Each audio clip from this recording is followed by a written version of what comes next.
D'accord, donc sans plus tarder, nous allons commencer.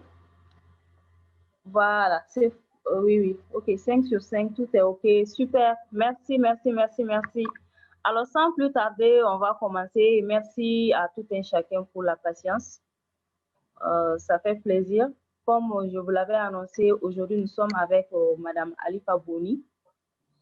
Elle est juriste en protection des données. Je pense aussi qu'elle va nous expliquer en quoi consiste son travail.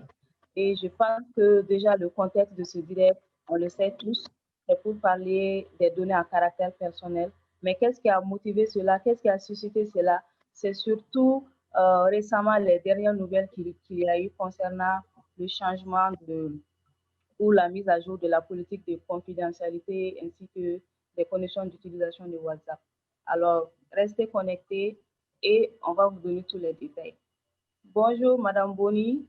Bienvenue. Merci d'avoir accepté notre invitation. C'est un plaisir pour moi de vous recevoir ici.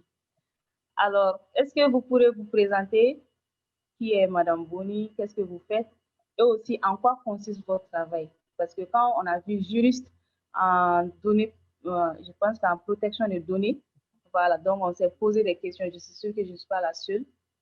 Et on aura même une question à la fin parce que quelqu'un a demandé à avoir plus d'informations sur votre métier. Donc, c'est l'occasion aussi pour les uns et les autres de savoir en quoi ça consiste. À vous. D'accord.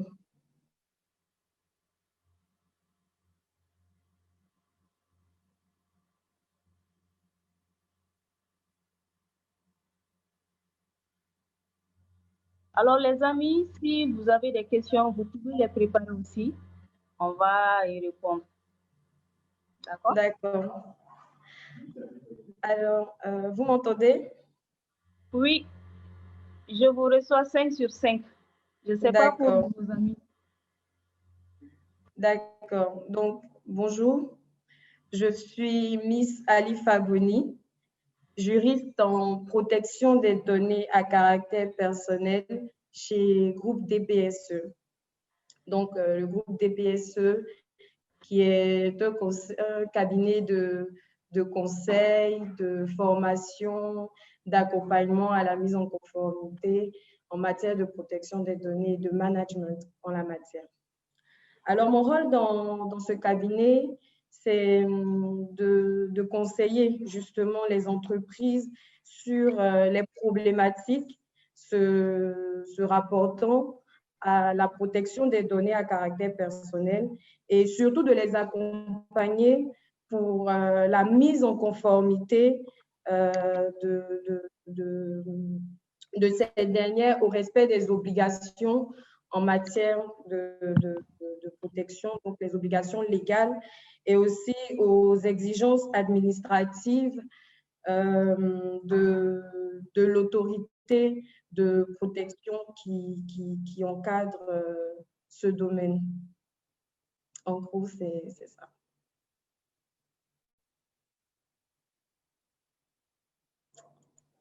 Ok, bien reçu. Merci pour cette présentation. Comme on l'a si bien dit, aujourd'hui, nous sommes là dans le cadre des données personnelles. Qu'est-ce que, quand on entend données personnelles, à quoi est-ce qu'on pense? Qu'est-ce qu'une donnée personnelle? Ou bien, comment on appelle? Les données personnelles, on peut les dire au pluriel ou bien au singulier. Qu'est-ce qu'une donnée personnelle? Parce que ça, voilà, on veut tout savoir au fait. D'accord. Alors, vous pouvez parler d'une seule donnée personnelle parce que il existe, il peut exister une seule donnée personnelle, mais on va parler ici des données personnelles parce que c'est vraiment une multitude de choses.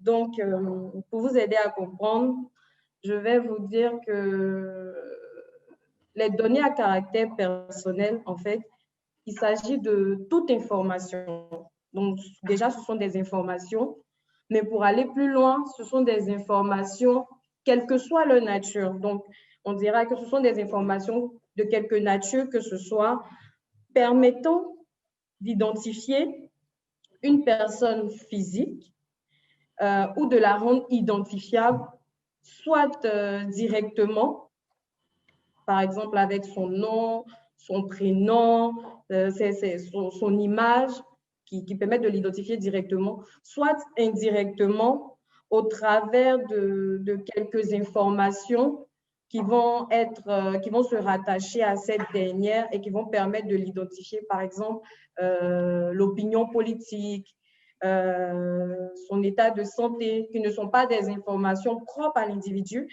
mais qui sont des informations qui, jointes entre elles, vont permettre de pouvoir dire plus concrètement ou bien de pouvoir identifier plus concrètement, directement ou indirectement l'individu, la personne physique. D'accord, merci beaucoup pour ces éléments de réponse. Donc, il s'agit au fait de comprendre, on comprend par données personnelles toutes données qui permettent d'identifier une personne physique. Et là, vous avez eu à donner des exemples tels que le nom, le prénom, l'adresse, en tout cas, voilà, toute information qui nous permet de pouvoir identifier une personne physique. Merci pour votre réponse et chers internautes, on vous demande si vous avez d'autres questions, vous pouvez les préparer ou que si le temps nous le permet, nous allons les prendre en fin de ce direct. Alors, cela nous amène à poser la question suivante. On parle de données personnelles, mais comment nous, concrètement, on peut protéger nos données personnelles? Parce que je pense que les débats de ces derniers jours, c'est surtout à ce niveau. Comment pouvons-nous protéger nos données personnelles? D'accord. Alors déjà, il existe des textes de loi. Il existe des textes de loi qui encadrent le domaine ou bien qui encadrent la question des données personnelles. Donc, ces lois, quand on prend le temps de les analyser, on s'aperçoit qu'il s'agit en fait de lois qui ont pour premier intérêt de limiter le responsable de traitement qui va être celui-là qui a à disposition les informations concernant une personne physique qu'on appelle en matière de données à caractère personnel la personne concernée. Donc, ce responsable de traitement va avoir certaines contraintes qui le limitent peut-être dans son élan de vouloir avoir une multitude d'informations sur la personne concernée. Donc, il y a des principes qui existent et auxquels ce dernier doit se référer pour procéder à la collecte des informations portant sur la personne physique. Donc, c'est déjà une première limite. Et la personne concernée elle-même, consciente des informations qu'elle va avoir à mettre à disposition d'un public au travers de, je ne sais pas, peut-être Internet, va elle-même devoir prendre en considération les informations qui sont plus ou moins nécessaires ou qui doivent être partagées ou non dans son intérêt personnel. Donc, il faut penser en tant que personne concernée à limiter les informations qu'on veut partager, à faire attention, à prendre des mesures personnelles pour s'assurer de ne pas partager au-delà de ce qui est utile, si vous voulez. Voilà, ce sont des recommandations déjà personnelles, en plus de la protection prévue par la loi. Il est important pour la personne concernée elle-même de faire attention à ses exigences, à ce qu'elle peut partager ou non, et de prendre connaissance ou de prendre conscience du fait que les données personnelles, c'est vraiment un tout, et que parce que c'est un tout, elle doit faire attention à ce qu'elle décide de transmettre, de donner ou non. Je ne vous entends pas. Oui, effectivement, mon micro était désactivé. Oui, donc, en matière de protection des données, lorsque je vous entends parler, je comprends en fait qu'on ne peut pas parler de protection des données personnelles sans l'implication de la personne physique, sans l'implication de la personne à qui appartiennent ces données. C'est là que j'ai compris, surtout à travers votre intervention, en plus des lois qu'il pourrait avoir. Donc, ce qui nous amène à dire que en matière de données personnelles, nous avons notre responsabilité là-dessus. C'est vrai qu'on va parler, on va en venir aux géants ou aux applications, aux entreprises qui quand même utilisent nos données là, mais nous avons premièrement notre responsabilité là-dedans. Donc ça, c'est très important. Je pense que nos followers l'ont bien compris. Alors, sans plus tarder, on va venir à la question suivante, qui est de savoir que devons-nous comprendre au fait dans l'intention de Facebook de partager ces données avec WhatsApp. Parce que je pense que si ce direct a eu lieu aujourd'hui, c'est parti surtout de l'annonce de cette nouvelle. Et je pense que nos followers sont très impatients de savoir à quoi nous devons nous attendre et à quoi, qu'est-ce que nous devons comprendre aussi quand Facebook dit vouloir partager ses données avec WhatsApp et vice-versa. Merci. D'accord. Alors, effectivement, depuis quelques semaines, il y a Facebook qui laisse voir ce message-là, disant que WhatsApp en tant qu'application, elle voudrait partager les informations de ses utilisateurs avec les différentes entités de Facebook, en l'occurrence Messenger, Instagram et Facebook. Alors, il faut comprendre que l'intention première à l'analyse, l'intention première de WhatsApp, c'est vraiment de pouvoir permettre une, comment je pourrais dire cela? C'est vraiment de pouvoir permettre aux utilisateurs de WhatsApp de façon professionnelle, donc il y a ce volet-là, WhatsApp professionnel, de pouvoir avoir une facilité dans le partage ou dans l'exercice de leur activité. Parce que voilà, à partir de publications ou bien de traitements faits avec WhatsApp, ces derniers vont profiter ou bien vont avoir cet avantage-là de voir la publicité se faire parallèlement sur Facebook, sur Instagram, sur Messenger. Et donc, ça rend les activités, comment dire, les activités économiques, si vous voulez, plus fluides, plus faciles entre eux. Par contre, ce qui gêne un peu, c'est pour nous les utilisateurs, nous les particuliers. Parce que WhatsApp n'a pas fait cette distinction-là entre l'utilisateur professionnel et le particulier. WhatsApp a fait un bloc de tout et a, si vous voulez, imposé de partager les informations avec ces autres entités, peu importe que nous soyons un particulier ou un professionnel. Et c'est vraiment cela qui dérange.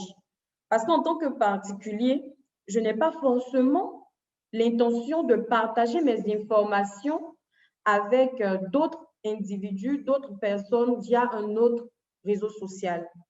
Donc, ce qui soulève quand même le problème de la légitimité de ce traitement fait par WhatsApp. Parce que le consentement, dans ce cas, semble être forcé, si vous voulez, dans la mesure où on ne nous laisse pas l'option de dire non. On nous demande d'adhérer à cette nouvelle politique ou alors de désinstaller l'application. Donc, ça paraît un peu paradoxal parce que faire quelque chose dans mon intérêt supposerait que tu me laisses décider ou non de le faire. Mais lorsque tu m'imposes de faire quelque chose que tu dis être dans mon intérêt, je me pose la question à un certain moment donné de savoir si c'est véritablement dans mon intérêt que tu es en train de faire cela. Et c'est ce qui a vraiment posé problème, ce qui a vraiment poussé les utilisateurs et, si vous voulez, tout le monde, qui a créé quand même un éveil de conscience des populations à vouloir s'intéresser à la question des données à caractère personnel et à se demander dans quelle mesure protéger leurs informations dans ce cas de figure. D'accord, merci pour ces éléments de réponse. Je pense que nous avons déjà des questions dans le chat. Maintenant, après toutes ces explications, vu que vous l'avez expliqué sur 2 points, le premier point qui concerne les entreprises, c'est-à-dire que les données qui seront collectées vont permettre aux entreprises quand même de mieux pouvoir cibler, de mieux aussi pouvoir voilà, faire marcher leur business, leurs activités. Mais le hic quand même, le mais, c'est que nous, en tant qu'utilisateurs personnels, est-ce que nous, on y retrouve notre compte? Parce que d'après vos explications, on ne nous laisse pas le choix, en fait, de pouvoir décider si on voulait quand même, on va dire, accorder nos données ou pas.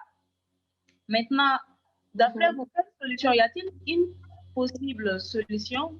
Comment vous voyez la situation? Comment nous, en tant qu'utilisateurs, on va finalement s'en sortir? Qu'est-ce que vous nous préconisez? Qu'est-ce que je préconise? Alors, comme j'ai dit, par rapport à cette intention de WhatsApp de pouvoir partager les données, il revient à chaque utilisateur de faire son analyse propre. Donc, chaque utilisateur va devoir lire les conditions et la politique de confidentialité de WhatsApp et s'assurer par elle-même de son intérêt de continuer ou non avec cette entité, avec cette application. Alors moi, par exemple, si je suis un professionnel, que je me rende compte que cette politique, en réalité, n'est pas un inconvénient pour moi, mais plutôt un avantage, je n'ai pas d'intérêt à vouloir quitter WhatsApp. Je peux aussi être un particulier et avoir ce besoin-là de partager des informations avec les autres entités de Facebook directement. Et donc, ça va rendre aussi ma navigation ou bien mon utilisation plus fluide. Donc, c'est vraiment à chacun de lire les politiques de confidentialité des différentes applications auxquelles nous voulons adhérer à cette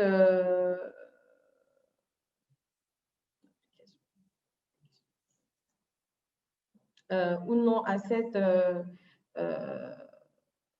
enfin à l'utilisation de cette application.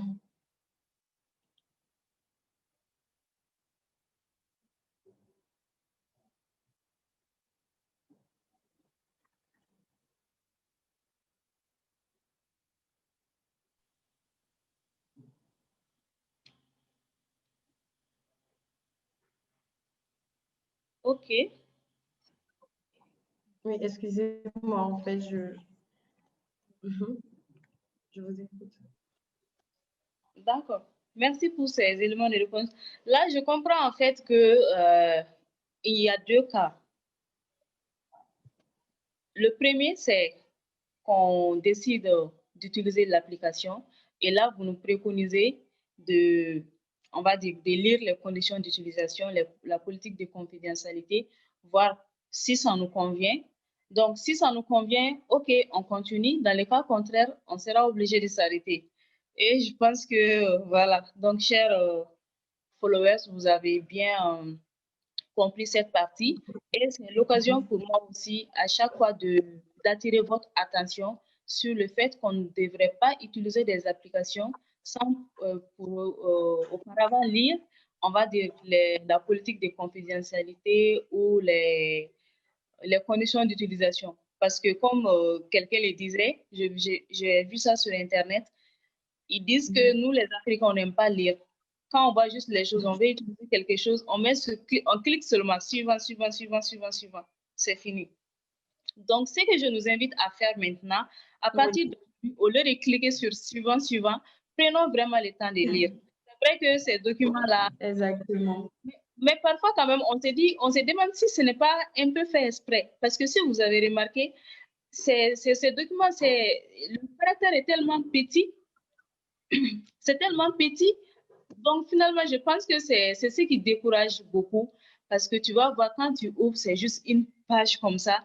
Et puis, les écritures sont petites, la taille. Donc, je me dis aussi que, voilà, peut-être que c'est ce côté-là qui nous décourage, mais prenons vraiment la peine, c'est très, très important, prenons la peine de vraiment lire ces documents. Je pense que ça ne devrait pas dépasser 7 à 10 minutes maximum quand même. Donc, ça vaut la peine de lire, de comprendre et de savoir ce qu'on partage. Comme on l'a dit, on doit être nous sommes déjà des citoyens numériques, je peux le dire. Donc, on doit être des citoyens numériques responsables aussi. Donc, ce que nous partageons, on a vu dès le départ que nous avons aussi la responsabilité en matière de données personnelles, en matière de tout ce que nous partageons sur Internet de nos jours. Pour cette réponse. Et oui. Justement, pour rebondir sur votre affirmation, je vais jusqu'à dire que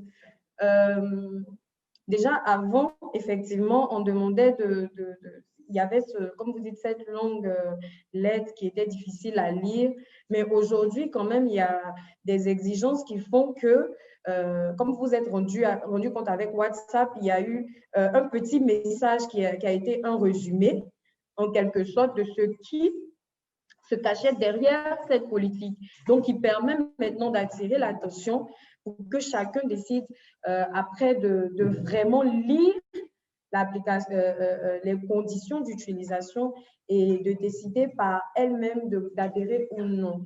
Et je pense qu'il faut tenir compte du report de la date d'application de la nouvelle politique qui est dû au fait que WhatsApp voudrait peut-être élucider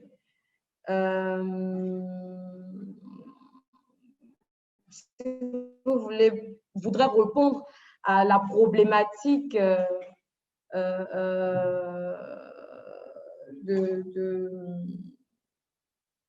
à cette problématique relative à la nouvelle mise à jour, à sa nouvelle mise à jour. Et c'est d'ailleurs positif dans la mesure où les utilisateurs européens ont crié ou bien ont décrié cette situation de consentement forcé et qui a eu à agir également sur impacter tous les autres continents qui n'ont pas eu, disons, une latitude ou bien qui n'ont pas eu une législation aussi forte que celle de l'Europe pour pouvoir contraindre WhatsApp à tenir compte du principe de légitimité et donc de consentement de chaque utilisateur.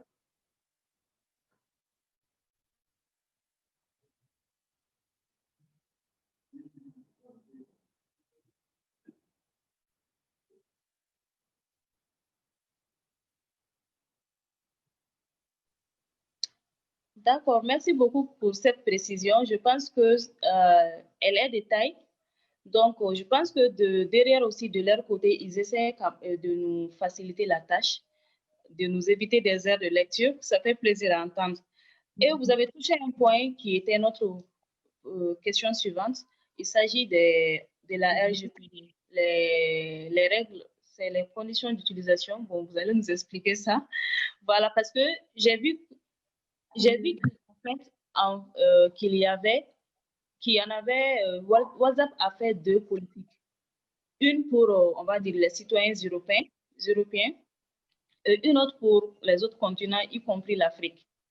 Et je pense que là, vous avez un peu expliqué, mais d'après vous, il y a quand même, on va dire, la loi du plus fort d'une certaine manière. Parce que voilà, pour une seule application, comment on peut avoir deux politiques, on va dire, deux mesures. Donc, voilà. Qu'est-ce que vous en pensez? Qu'est-ce que cela, quand même, vous fait? Qu'est-ce que cela suscite en vous, du fait qu'il y a quand même deux poids, deux mesures pour une seule même application? Alors, je pense que ça a été l'élément qui a dû susciter ou bien déclencheur de cet éveil de conscience. Parce que si ça avait été une seule condition et que ça impactait tout le monde, on n'aurait pas aujourd'hui peut-être on n'aurait pas aujourd'hui cette discussion. Je suis même heureuse que WhatsApp ait pris cette décision. Ça permet de prendre conscience de l'importance de la protection des données à caractère personnel à cette époque de notre existence. Effectivement, vous avez bien fait de souligner que WhatsApp a mis en place deux politiques. Une politique pour l'Union européenne et une politique pour le reste du monde. Et dans la politique pour le reste du monde, on constate bien évidemment que l'application ne prend pas autant de mesures ou autant de pincettes que lorsqu'il s'agit de l'Union européenne. Mais il faut savoir qu'en Europe, il y a un règlement général qui existe, qui est le règlement général à la protection de la protection des données, le RGPD, qui est en vigueur depuis 2018 et qui est une réglementation plutôt contraignante et très suivie en Europe et pour laquelle vraiment chaque autorité européenne accorde une importance particulière, porte un regard vraiment particulier. D'ailleurs, en France, l'autorité de protection, connue sous le nom de la CNIL, a plusieurs fois sanctionné Facebook pour ses écarts en matière de protection des données à caractère personnel. Donc, pour avoir déjà été sanctionné par Facebook, par la CNIL, Facebook se rend compte qu'elle doit quand même faire attention à l'utilisation qu'elle fait des données des personnes sur ce territoire. Donc, elle n'a pas envie d'être sanctionnée, elle n'a pas envie de perdre ses avantages en Europe, donc elle porte une attention particulière là-bas, dès lors qu'il y a ce règlement-là qui existe et qui protège les utilisateurs européens. Par contre, dans les autres continents, il n'y a pas cette contrainte. Et Facebook n'a pas eu de sanctions en la matière. Facebook se voit libre de pouvoir agir dans son intérêt, dans la mesure où elle sait qu'elle ne sera pas sanctionnée par une autorité à la hauteur de celle de la CNIL ou bien une autorité aussi regardante, une autorité aussi présente que la CNIL, qu'il n'y a pas de règlement harmonisé, de loi harmonisée tel que le règlement général sur la protection, et donc qu'il n'y a pas vraiment lieu à paniquer ou à stresser dans ce cas-là. Donc, Facebook décide effectivement de ne pas étendre cette protection-là, ou bien, si vous voulez, cette limitation à tous les pays du monde, parce que quand même, c'est l'essence de son activité. Mais elle se rend compte que oui, même si l'Europe décide de la limiter, les autres continents ne lui mettent pas cette pression, alors elle va jouer sur cette opportunité qu'elle a et justement procéder au traitement des données sans vraiment tenir compte d'une quelconque loi qui pourrait la contraindre. D'accord. Donc là, je comprends qu'il y a au fait une volonté politique aussi de la part de chaque continent, surtout du continent africain aussi, à pouvoir quand même mettre des garde-fous qui pourront protéger ses ressortissants. Merci beaucoup. Et maintenant, il y a quelque chose que j'ai remarqué, je pense que même l'idée de ce direct est partie de là. Quand WhatsApp a fait l'annonce, il y a beaucoup qui ont commencé à migrer, à changer d'application, partir sur des applications telles que Telegram, on va dire telles que Signal, j'en passe. Alors, finalement, vous pensez que cette migration-là, est-ce qu'elle est justifiée? Qu'est-ce que vous pouvez nous donner comme conseil finalement? Est-ce qu'il y a-t-il une grande différence entre ces applications en matière de collecte de données à caractère personnel? Alors, ce sont des applications au même titre que WhatsApp. Donc, ce sont des applications également qui ont des politiques de confidentialité qui ont leurs conditions d'utilisation. Donc, comme je le disais, je crois à l'une de vos précédentes questions, c'est vraiment là le lieu pour chaque utilisateur de penser à lire, même si c'est un défaut des Africains de ne pas vouloir lire. Mais là, c'est vraiment important de lire parce que ça va permettre à chaque utilisateur de faire une comparaison entre l'ancienne application WhatsApp et ces différentes applications pour lesquelles, sur lesquelles ces derniers voudraient migrer. C'est Signal, Telegram. Il existe également leur politique de confidentialité. Donc, quand vous lisez et que vous vous rendez compte que la raison pour laquelle vous avez quitté WhatsApp figure à nouveau sur Telegram ou sur Signal, je pense que vous ne verrez plus l'intérêt de migrer vers ces applications. Donc, c'est vraiment le lieu de lire et de s'assurer effectivement que ces applications-là ne sont pas une répétition de l'ancienne application de WhatsApp, je veux dire, et de se demander quel intérêt j'ai maintenant à migrer vers cette application. Est-ce que mes données sont utilisées plus sérieusement? Est-ce qu'elles sont protégées là-bas? Est-ce qu'il y a des mesures de sécurité qui existent? Est-ce que voilà, j'ai certaines garanties? Est-ce que j'ai des droits d'accès? Est-ce que je me sens protégée au regard des lois existantes avec ces applications? Et après avoir vraiment fait cette analyse, il reviendra à chacun de se dire que voilà, je pense qu'au regard de toute cette analyse, je peux rester soit sur Telegram, soit sur Signal, et qui sait encore sur une application Made in Africa qui pourrait surgir dans cette situation. Je pense que c'est une bonne opportunité pour les développeurs africains de penser à mettre en place un WhatsApp africain.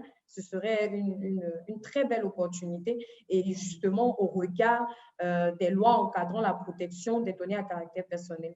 Et pour pouvoir vous aider dans l'analyse de vos politiques, je vous conseillerais de faire un tour sur le site groupe dpse.com sur lequel vous verrez à la section blog un article portant sur l'analyse à faire au préalable dans l'utilisation d'une application. Donc, l'article, c'est le passage de numéro de téléphone à 10 chiffres, conseils pratiques pour cette question. Alors, ça sera vraiment, je pense que ça tombe à pic et que ça va permettre à chacun d'analyser à partir de ces conseils-là du groupe.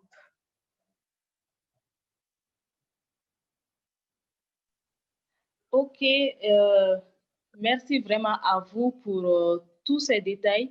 Et voilà, c'est vraiment l'occasion, comme vous l'avez si bien dit, c'est le moment pour nous, Africains, de pouvoir quand même réfléchir encore une fois de plus au sort de l'Afrique face à toute cette révolution technologique qu'il y a. Parce que si on se rend bien compte, actuellement, nous sommes dans la position de consommateur, même si ça ne nous plaît pas, ça ne me plaît pas de le dire aussi, mais pratiquement, nous sommes consommateurs partout. Il y a des applications, il y a des logiciels. Et maintenant, c'est vrai qu'on est en train d'aller petit à petit vers le Made in Africa parce que il y a des réseaux sociaux, on va dire, qui sont en train quand même d'émerger, des réseaux sociaux africains. Il y en a, par exemple, Onjos. Voilà, donc peut-être que vous avez entendu parler, c'est comme un WhatsApp. Il y a l'Enali aussi, qui est un réseau social malien. Et j'en passe. Donc, c'est vraiment l'occasion pour nous, Africains, de pouvoir réfléchir à notre sort, même si on sait que sur certains points, il y a il y a énormément de travail à faire. Parce que jusqu'à présent, quand on fait nos applications, c'est hébergé ailleurs, des serveurs, on ne sait même pas c'est où. Donc, il y a tous ces problèmes. Mais déjà, si on prend conscience que nous devons nous impliquer, que nous devons aussi avoir quand même notre mot à dire dans toute cette guerre technologique, je pense que c'est déjà un grand pas. Alors, nous arrivons presque à la fin de cette petite rencontre. Il y a Madame Sephora Alou qui nous suit d'ailleurs, que je remercie, qui a posé une question. Elle voudrait savoir comment on fait pour voilà, se former en données personnelles. Voilà, vu que vous êtes juriste dans le domaine, donc elle voudrait savoir s'il y a une école à faire, quel parcours on peut suivre aussi pour travailler dans le domaine des données personnelles ou pour être, voilà, exercer ce que vous faites aujourd'hui. D'accord. Alors, moi, je suis juriste. Je suis juriste, donc j'ai fait des études en droit et ensuite, je me suis spécialisée en matière de protection des données à caractère personnel. Par contre, ce n'est pas une activité limitative et donc, en réalité, même si vous n'avez pas le profil de juriste, vous pouvez vraiment vous consacrer au domaine ou bien au métier de protection des données à caractère personnel.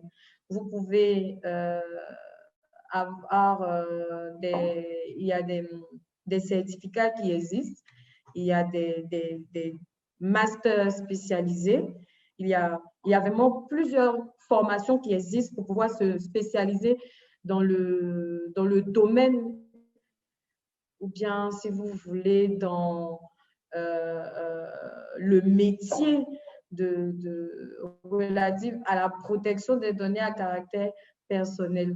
Et je vais profiter en même temps pour vous dire que Groupe DPSE prévoit justement de mettre en place des formations en ce sens très bientôt pour permettre à chacun de pouvoir acquérir ou de pouvoir embrasser ce corps de métier, ce métier. Ah, là, c'est une excellente nouvelle parce que je pense que c'est vraiment l'occasion pour tout un chacun de pouvoir en savoir sur ces données. Et comme on le dit aussi, si on veut s'imposer, il va falloir que nous ayons aussi des compétences. Voilà, les connaissances. On s'impose d'abord par les connaissances. Et c'est déjà une excellente initiative. J'espère que la formation pourra être suivie en ligne pour, comme vous le savez, pour ceux qui ne seront pas en Côte d'Ivoire, pour que voilà, qu'on puisse tous de la formation. D'accord, il y a aussi Monsieur Abdul Bouder Ouattara qui voudrait savoir s'il y a des exigences particulières si il veut transférer les données personnelles dans l'espace CEDEAO ou hors CEDEAO. Effectivement, il existe, comme je disais, il existe des lois. Il existe des lois en matière de protection des données. Et donc, pour procéder à un transfert de données hors CEDEAO, il faut tenir compte de ces exigences légales. Donc, par exemple, il existe l'acte uniforme, l'acte additionnel africain dans lequel il est recommandé d'obtenir auprès de l'autorité à laquelle vous êtes rattaché en fonction du pays dans lequel vous êtes, donc de recourir à cette autorité et d'obtenir auprès d'elle une autorisation pour tout traitement, pour tout transfert que vous souhaiteriez faire hors CEDEAO. Donc, vous devez avoir une autorisation de votre autorité pour pouvoir procéder au transfert hors CEDEAO.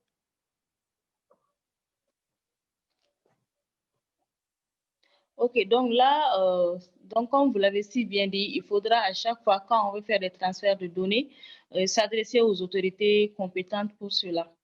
Il y a aussi dès une lors question. Que c'est hors de la CEDEAO. Ouais, dès lors que c'est hors de la CEDEAO. Donc, ça veut dire que tant qu'on est je crois pour le... Ok, oui, allez-y. Excusez-moi de vous interrompre. Voilà, donc en principe, l'acte additionnel de 2010 a recommandé de procéder à de demander une autorisation préalable avant tout transfert hors CEDEAO. Par contre, il existe la législation sénégalaise qui demande, elle particulièrement, qui exige une autorisation préalable pour tout transfert hors du Sénégal. Donc, elle, vraiment, cette autorité-là circonscrit davantage le périmètre pour les transferts de données. Donc, pour les autres États, normalement, dès lors que c'est en Afrique, par exemple, dans l'espace CEDEAO, il n'y a pas de problème en ce sens-là. Vous pouvez procéder à votre transfert sans autorisation, mais dès lors que c'est hors de la CEDEAO, il faut une autorisation. Sauf pour le Sénégal, dès lors que ça sort du Sénégal, il faut systématiquement une autorisation. D'accord, merci pour cette précision. Et je pense que Ouattara a eu satisfaction. Nous avons Madame Rosina Tina aussi qui dit que elle pense que c'est juste une politique pour faire booster Telegram et Signal. Il y a aussi Noé Sagara qui quand même demande pourquoi cette politique est inégale. Je pense qu'on l'a déjà expliqué. Vous avez dit que c'est en fait, ça dépend des dispositions que chacun aurait pris. Pour le continent européen, ils ont quand même toute une disposition, toute une législation qui les protège en fait. Et nous, par contre, on n'en a pas. Donc, je pense que à ce niveau, comme on l'avait si bien dit, c'est une volonté politique de nos autorités qu'il doit y avoir pour qu'on puisse aussi quand même être protégé, voilà, de ces géants. Je pense qu'on est à... Et là, Oui. Je veux quand même ajouter une petite précision, c'est que l'illégalité dans ce cas-là, bon, je ne parlerai pas forcément d'illégalité, mais si vous voulez, la violation au principe de légitimité ici, c'est dans la mesure où le consentement n'est pas libre, si vous voulez. Dans la mesure où on vous force, on vous oblige à consentir. Soit vous consentez, soit vous quittez une application dans laquelle vous avez construit pratiquement toute votre vie. Donc, c'est plutôt on vous impose quelque chose. Donc, on ne vous demande pas réellement de consentir. Et c'est vraiment là le problème. Oh. Excusez-moi, il y a quand même des mots qui sortent. Hein. Je pense qu'après tout ça, nous allons partir aussi réviser nos leçons de droit pour être, on va dire, pour être à jour. Désolée, on va réviser nos leçons de droit aussi. Je pense que c'est important et je pense que nos followers l'ont compris. C'est surtout une question de consentement. Voilà, parce que là, on ne nous laisse pas les choix en fait. On sait qu'on en a besoin. C'est comme si on nous forçait un peu la main, vu qu'on est déjà habitué à l'appli et tout, comme vous l'avez si bien dit. Donc, c'est à ce niveau. En tout cas, merci beaucoup d'avoir accepté notre invitation. Nous avons été très, très éclairés sur ces questions de données à caractère personnel sur WhatsApp, les législations, etc. Je pense qu'il en fallait parce que c'est, on va dire, il faut chaque fois un déclic pour faire quelque chose. Je pense que là, nous, notre déclic a été cette histoire de politique de confidentialité. Il est temps qu'en tant qu'Africains, que nous prenions notre destin en main sur tous les plans, mais on va dire sur le plan technologique, c'est très important. Et chers followers, c'est pour moi encore l'occasion de vous rappeler qu'on doit s'informer sur ces choses-là. Prenons le temps de lire des documents sur les politiques, les données, la cybersécurité, le harcèlement en ligne. Ces choses-là vont beaucoup nous aider. Vu que nous passons la quasi-totalité de notre temps sur Internet, il est important qu'on puisse faire un geste afin de pouvoir quand même nous protéger et protéger nos données. Alors, si vous avez un dernier mot, Miss Alifa. Alors, merci à vous de m'avoir permis de pouvoir m'exprimer par le biais de votre application, de votre page Facebook. Et je profite vraiment pour inviter mes confrères africains à saisir cette opportunité pour développer, comme je disais, des applications africaines pour des hébergements avec des hébergements africains. Mais comme vous avez parlé de certaines applications qui existent déjà, donc je nous invite tous à vraiment migrer vers ces applications, bien entendu, en lisant leur politique de confidentialité, en s'assurant qu'il y a de bonnes conditions d'utilisation de ces applications. Et je vous recommande surtout de faire un tour sur groupedpse.com ou les différentes pages Facebook du groupe Facebook, LinkedIn, Instagram du groupe, sur lesquels vous aurez différents articles qui vont aborder ces questions et bien plus encore pour en savoir davantage sur la protection des données, pour vous informer et surtout pour répondre à toutes vos préoccupations. Nous sommes disponibles. Merci, merci, merci infiniment à vous d'avoir accepté cette invitation, comme je le disais, et nous sommes très, très impatients de prendre part à la certification qui aura lieu sur les données à caractère personnel parce que, on le sait, c'est un sujet d'actualité, c'est une nécessité pour nous de nous former afin quand même de pouvoir nous défendre. Merci beaucoup à vous, merci au groupe DPSE parce qu'on sait quand même que cette entrevue a été possible grâce au groupe, grâce on va dire, au boss. Nous lui transmettons toutes nos reconnaissances et aussi merci à Dada aussi qui a facilité, on va dire, cette mise en relation. Donc, chers followers, c'était tout pour aujourd'hui. J'espère que ce direct vous a beaucoup éclairé et que les zones d'ombre ont été effacées en ce qui concerne les politiques de confidentialité, en ce qui concerne les données à caractère personnel. Alors, n'oubliez pas que nous sommes les premiers responsables de nos données. Alors, tâchons de savoir à chaque fois quelles données allons-nous partager et laquelle nous n'allons pas partager parce que notre responsabilité est vraiment engagée. Et c'est sur ce mot que je vous laisse. On se dit à la prochaine et merci.